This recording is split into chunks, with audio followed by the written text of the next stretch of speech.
It's time to accelerate. Hey friends, this is Andy. Welcome to episode 618 of Accelerate, the sales podcast of record. I'm honored to be joined on my third show of the new year by my guest today. Joining me is Jeff Davis. Jeff is the founder of the Sales and Marketing Alignment Summit, as well as a consultant, coach, and keynote speaker. Now today we're going to be talking about, and this is no surprise if you're just paying attention, we're going to be talking about sales and marketing alignment. And how do we bridge that gap between sales and marketing? In our conversation, we're not going to dwell so much on the why of sales and marketing alignment as much as the how. Now, the why, well, that should be patently obvious to everyone at this point. So, assuming we have agreement on that point, then we're going to talk about how do we make it happen within an organization. Who needs to sponsor this initiative? Who has to be involved to make sure that it happens, that the relationships are coordinated and the right goals are targeted and achieved? In other words, how can sales and marketing share the business intelligence they've both captured and use that together to generate more qualified leads and more closed deals? So you want to stick around. Make sure you check this one out. If you'd like to see the show notes for this episode, as always, go to andypaul.com. In this case, andypaul.com/618. Now, before I talk with Jeff, let me remind you that if you haven't already signed up to receive my periodic emails, then you're really missing out. You know, I save some of my best advice about sales, leadership, marketing, relationships, resilience, and character. The character of what salespeople need to have for my subscribers. So visit andypaul.com right now to subscribe. Okay, let's get at it. Jeff Davis, welcome to Accelerate. Thank you for having me. Appreciate it. It's a pleasure to have you on the show. I've been trying to get this set up for a long time. So you're joining us from where? Chicago today? That is true. I'm here in Chicago. Chicago, one of my favorite cities. Thank you. I love it as well. We are actually having really nice weather. Stereotypically, fall does not last long here. So I am praying that this kind of mild, chilly weather stays around before we plummet into winter. Yeah, I mean, for those of us who grew up in the upper Midwest, you know, once there was an expression about the weather up there, which was that, 10 months of winter and 2 months of bad skating. Yeah. So sometimes it's felt like that when I was a kid. So, well, good. Well, again, welcome. And so, standard question I open up the show with for my guests is, in your opinion, what's the single biggest challenge facing sales reps today? You know, really, when I think about it, I think it's about engagement, right? It's about how to have a compelling conversation with prospects that shares the information that you want to give them about your product or service and gets them to want to talk to you. There's so much noise. There's so many people doing the same thing. There's so many people trying to use gimmicks. It's like, how do you engage with prospects, I should say, in a meaningful way? And I mean, that's always been a challenge for salespeople, right? I mean, that's always been challenge number one. Is it more difficult these days, in your opinion? I think it's more difficult, especially in the B2B space. And the reason I say that is that, you know, everybody is trying to accelerate growth, and they are really just flooding the market with all of these, which basically the same thing, right? Look at my product, look at me, do this. Oh, I didn't hear from you last week. Is something wrong, with your email? Like, it's the same cadence. And so a lot of buyers have become numb, and the numbers prove it, right? The response rates on outbound emails are continuing to decline. So what that means is, to me at least, is that there is an oversaturation of outbound emails or communication with these prospects, because it's not turning into a conversation, a compelling conversation that leads to closing necessarily. So I think the challenge is that as a rep, I may do all the right things as I've been laid out to me in this process, but I'm not getting the desired results, or at least at the scale that I want to. Yeah, it's an interesting question because, as you said, there's a lot of noise out there and abuse of the tools and technologies that we've given our sales teams and marketing teams to reach out and engage with people. But yeah, there's people on both sides. I was reading an article recently from, I forget which magazine, maybe Entrepreneur or something like that, from an email expert just saying, problem was, not necessarily the problem, but he said, we're not sending enough emails. And he's got some data to sort of support that. They're saying that even unopened emails have a potentially beneficial effect on the customer. And it's even just seeing them, the fact that you've sent mail and they see a subject line creates a level of awareness that actually drives business at some levels.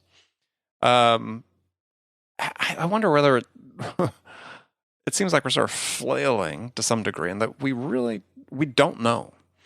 I don't think that we do. And I think that article is interesting because when I look at my time in sales, there may be some validity to that. Like maybe I should double my number of emails I send out. But the reality of things is we only have a finite amount of time that we work. I mean, in some cases, if we work 24/7, 365, I may marginally increase my sales effectiveness, but is doubling the amount of emails I send really getting at the core problem, right? I wasn't advocating it, but I was saying, that was just... Yeah, I just don't think that we're robots. And so I always, as we could soon be, though. We could be, but then we wouldn't have this problem. The robots would we program them and they do what they're supposed to do. But my thing is, I've always led with a lens of, let me step back. My most effective or most important asset is time. And so I am always reevaluating critically, am I being the most effective with my time? In this hour block, do I call 10 people or do I send 60 emails? And I'm always just trying to make sure that I feel like this activity is giving me the most ROI. So that's where I would kind of struggle with, do we send more emails? I don't know. Well, but I think so the real point of it was, what is the best thing to do? Yeah, and I think that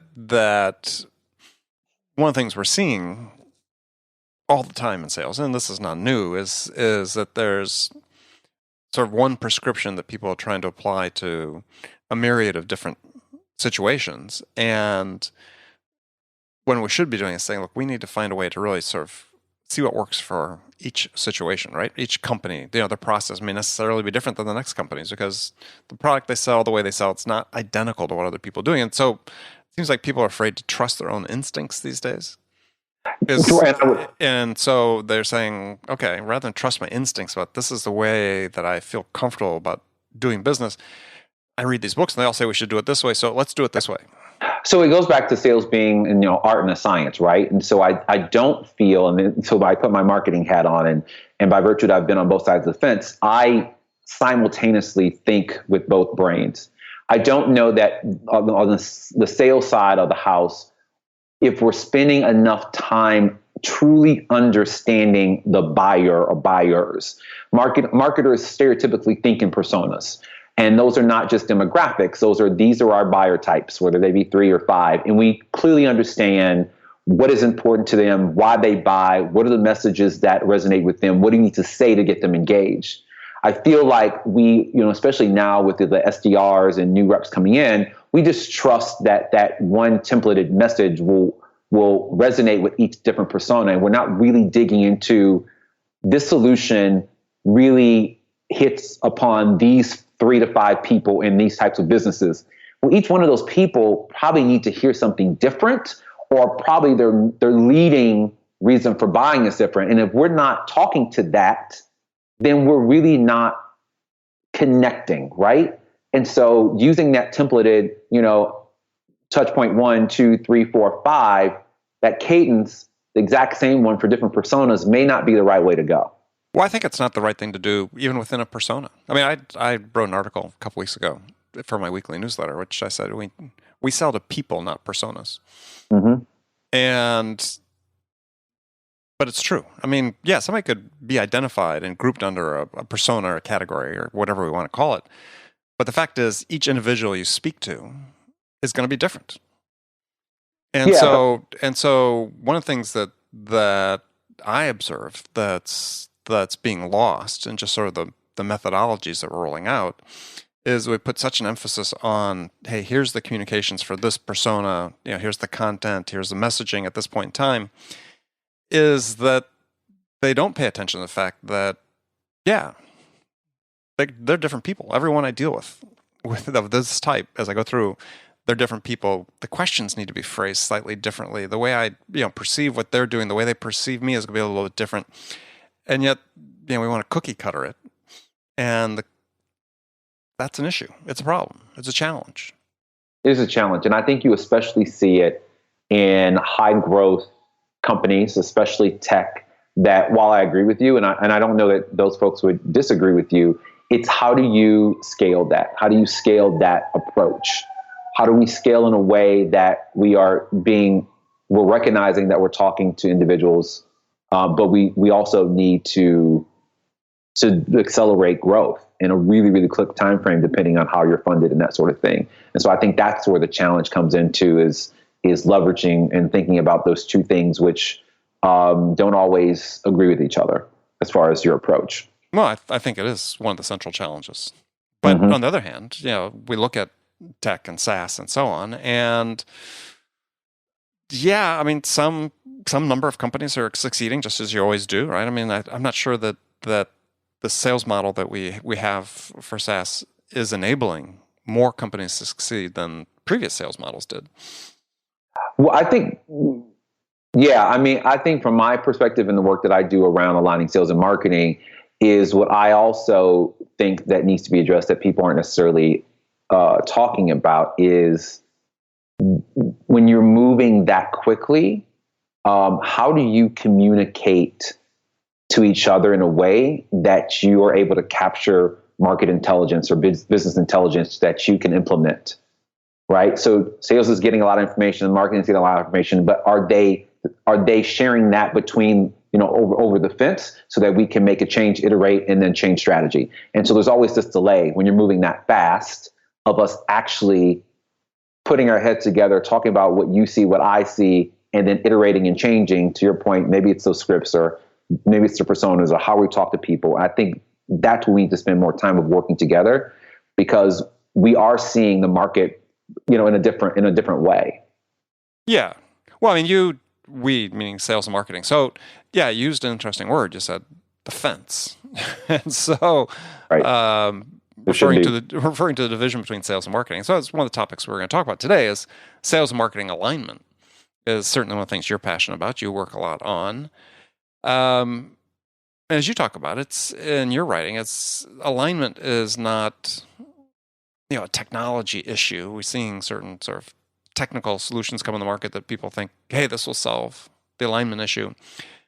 But it's a people issue at heart. So tell us about that. So when I started my work, so the reason I started the Sales and Marketing Alignment Summit was I found that as someone that had worked on both sides of the aisle, I should say, I found that sales got it sometimes, marketing got it sometimes, but what I knew to be almost always correct is that they didn't get each other. And so all I was really seeing in the market was sales conferences where salespeople could talk to other salespeople, marketing conferences where marketing people could talk to other marketing people, but there wasn't this forum for us to come together as sales and marketing leaders and talk about how to do it better. And so what I looked at that as a missed opportunity. And I said, I want to create a space where we can come together and share our challenges as a unified group. And instead of just identifying problems and talking about why it doesn't work, start to talk about solutions and how we can do it better. Because if you really look at it, in my opinion, there's no two more interdependent groups within an organization than sales and marketing. They are highly dependent on each other, depending on your business, and the work that they do independently can be leveraged in such a meaningful way for the other person.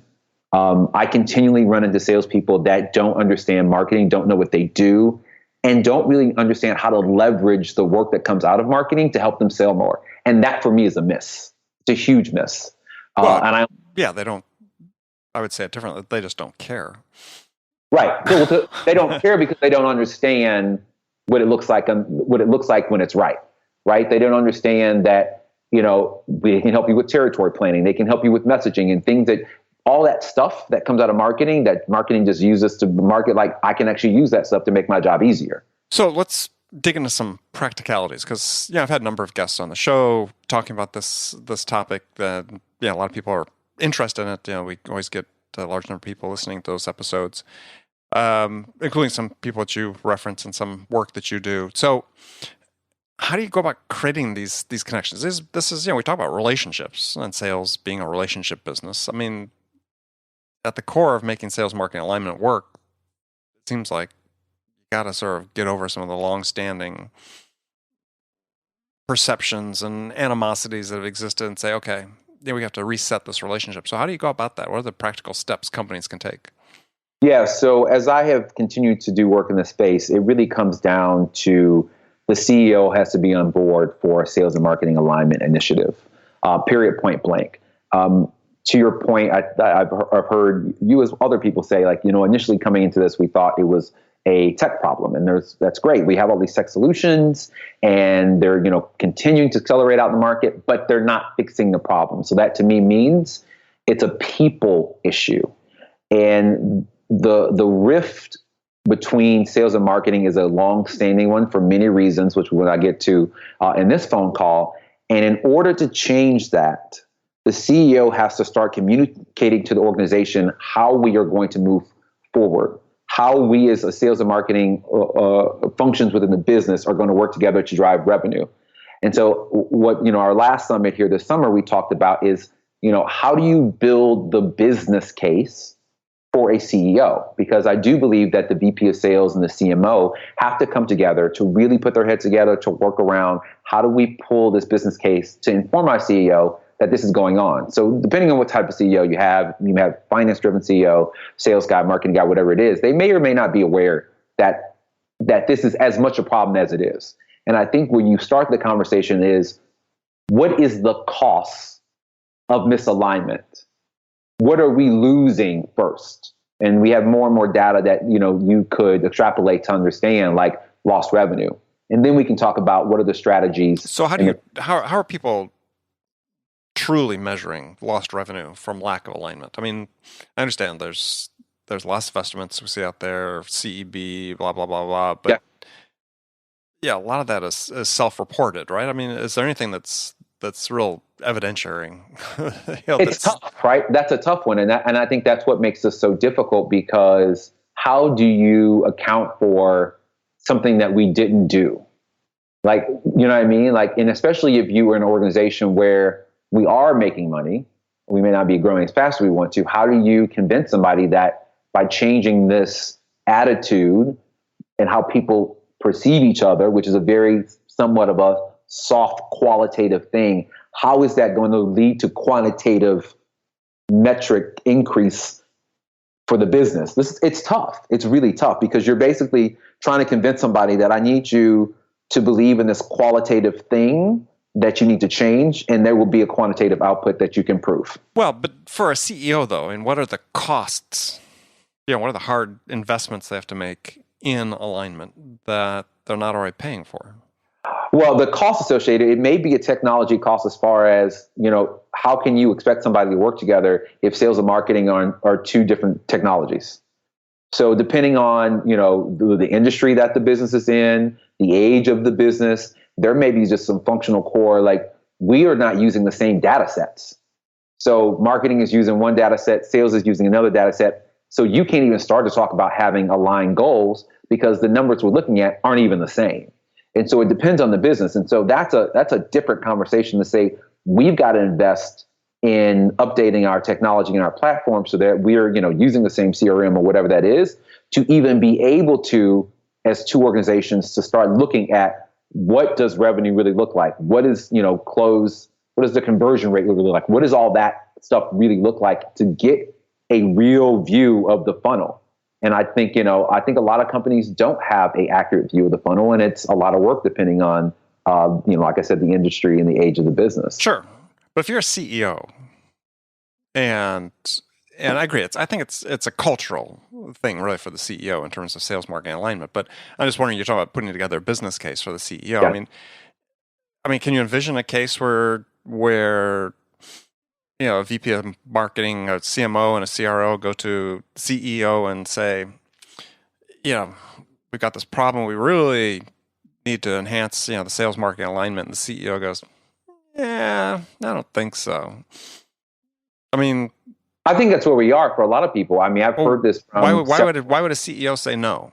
Well, I think that it depends what you're asking, right? So if sales and marketing isn't necessarily getting along, which we know is not a new thing, has always been the case, and we are driving revenue, well, you need to prove to me that I need to allocate resources to make this better. What does that look like?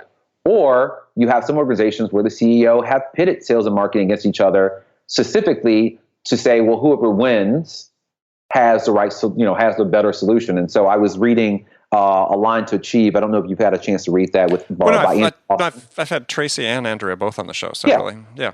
The authors, Tracy Eiler and Andrea Austin.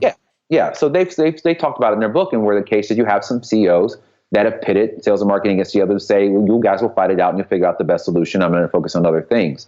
So I think that many CEOs have said no to this. This is why we're continuing to have this conversation. If it was that easy, this would have been taken care of some time ago. Like, this is not a new phenomena that is, popping up, in 2017. This has always historically been an issue. So it has not gotten to a critical point where CEOs are like, yes, I'm on board for that. It just hasn't. Yeah, well, I think part of the challenges is, everybody's aware of sort of the longstanding rivalry between sales and marketing. It's, I think, to the point you talked about, it's not just saying, okay, quantifying what the missed opportunity is, because I think that that's not as persuasive as saying, hey, here's the upside to alignment. And making that case in such a way that it is compelling and is quantifiable. And I think that also depends on the personality of the CEO, right? Some people respond better to what is the opportunity that we have if we do this. But for those that may be unaware of truly the disconnect, you then need to have a message around, this is the missed opportunity if we don't do something, or what I like refer to as the cost of misalignment. And so I think it depends on the personality of the organization and the culture and that sort of thing. But either way, it's getting at the same thing. What I get to when we talked about at the last summit is that the VP of sales and the CMO just can't walk into the CEO's office and expect him to say, yes, you guys can do whatever you want to align sales and marketing. I think it's a great idea. I think that's unrealistic. I just think it's unrealistic. Yeah, well, I think depending on the organization, I mean, I think that there are certain things that they should be doing that don't require CEO approval, and some of those we can talk about. I mean, you sort of pulled some of those from Align to Achieve and the research CEB did. You referenced an article you've written about sort of the biggest challenges. One being communication. Right. So, I've had guests on the show. They talk about we've got every time I have a sales meeting, there's senior level persons for marketing in the sales meeting. We're talking about issues that sales are confronting relative to content and availability of content and, the right content, blah, da, da, da, da. And likewise, when marketing has, their meetings, there's a representative from sales there when they're talking about priorities and what they need to develop and the like. I think, though, I don't think it's to the point of where the CEO needs to approve everything. What I think is, in any major initiative in the organization, you need a sponsor. And for something like this, the CEO needs to be the sponsor of this. You have a lot of senior sales and marketing folks that have grown up in the old school way of doing things, and they're continuing to promote and perpetuate that old combative, toxic relationship with colleagues. Some of the younger folks that are coming up through the organization are getting it and are open and want to work together. But if your leadership is continuing to say, well, I'm a marketer, I don't need sales, or sales says, well, the marketing folks, they don't really do anything, that message is going to permeate throughout the organization. So it takes the leadership and the voice and the communication from the top, which is the CEO, to say that we're going to do things differently. And for everybody, you need to get on board because this is the way the organization is going. I don't feel that the VP of sales or the CMO would have the gravitas or the pull to be able to pull the whole organization to say we're going to do this. And then you also run the risk of who leads it. Is it the VP of sales? Is it the CMO? And there's implications to that of if it's a CMO-led initiative, then it probably is going to skew marketing, right? And so that's why I say the CEO has to be the sponsor of this type of initiative to really say, we are all now moving in this direction and you have to get on board. Again, don't disagree. What my point was is that in the absence of that, you don't do nothing. Right? In the absence of CEO involvement, if you're a self-aware CMO or self-aware VP of sales, and you build that relationship with the other side, and you start doing what you can to affect change.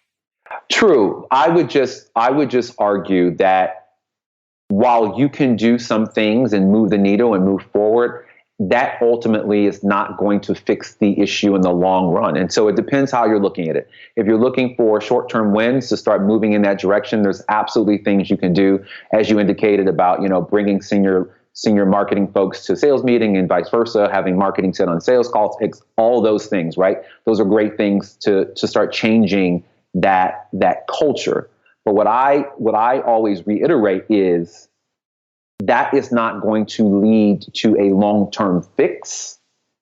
What I am indicating about bringing the CEO to drive that is talking long-term fix where we stay. I just feel that if we are doing those kind of tactical things while they're good, and I think they need to happen anyway, those are short-term fixes. And a lot of people with a lot of the technology and things that are coming up and these tactical things, I don't think that they're bad. I think they're great. But are those going to lead to long-term changes in the organization? And I would say probably not. Well, yeah, it's interesting. I don't disagree about the need for the CEO to be enrolled. As I said before, I think that certainly facilitates the process. But I've been in many, many, many organizations, either a direct employee or as a senior manager at the company, senior executive, or as a consulting with CEOs, where I think sort of underestimates the role of middle management plays in a lot of organizations in making things happen. So, in the absence of that, I'll still say you should be doing what you can to build the relationships across the fence, as you talked about. Yep. Work on communications, which I think is, it's hard to align processes without some higher level sponsorship metrics. Those are problematic because especially if people have incentives tied to metrics, then that needs to come from CEO. But there's a lot that can be done just in terms of the basic relationship building, start building trust between the two sides that needs to take place even in the absence of some major alignment initiative. Yeah, well, I also think there's a need for more empathy, and I think when I look at what I share with sales leaders and marketing leaders is that a lot of times it's not that sales folks don't want to work with marketing or don't see the value of marketing. They just don't understand what marketing does for them. They have no empathy of the work that goes into the initiatives that are done. And a lot of that becomes from education, from leadership, to explain to them, marketing, just don't come in and tell us what you do.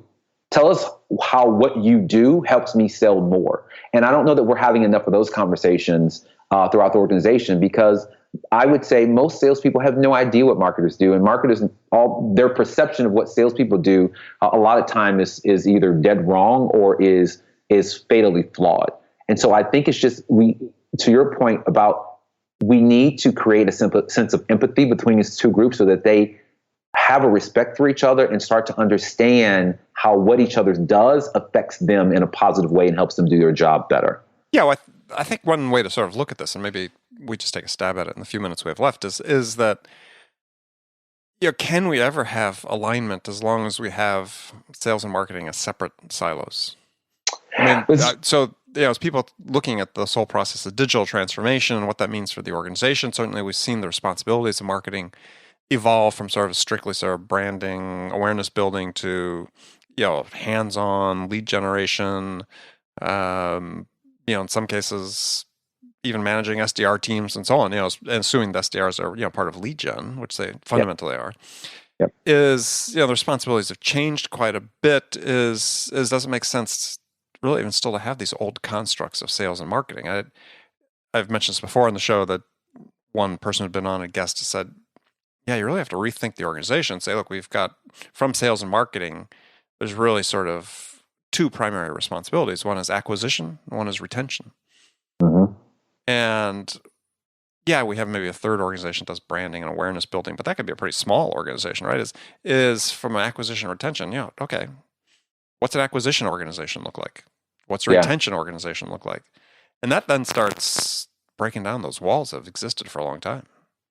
Yeah, and this is a really tough one that I think that we all struggle with. I know I personally struggle with it of as we start to transform the organization, what does this relationship look like?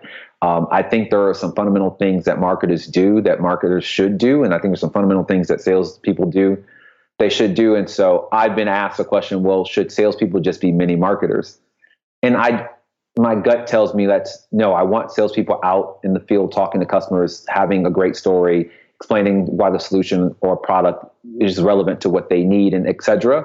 And then marketers are having, more awareness, broad, telling the story to groups. And so I just struggle with turning salespeople into mini marketers and turning marketers into mini salespeople. I don't know if we're leveraging people's interests and skill sets to the best of our abilities if we just start doing that. Turning them in, yeah. But I think that wasn't really the point of saying, hey, we have an acquisition organization. Got a lot of different skill sets in there. What are the different roles within acquisition?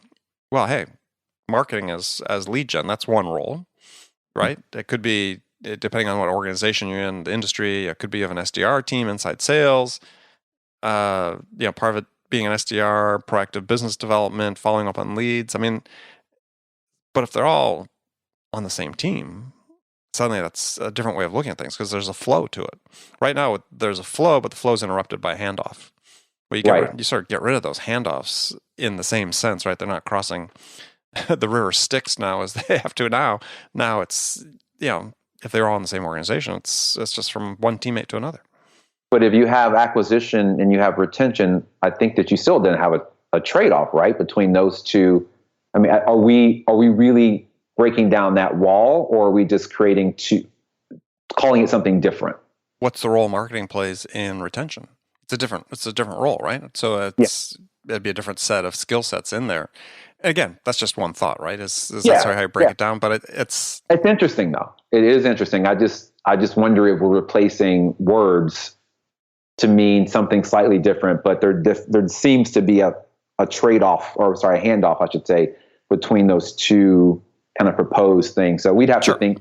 We have to think about that more, but yeah, it's tough. It's a tough one, but I do see the business transforming in some way.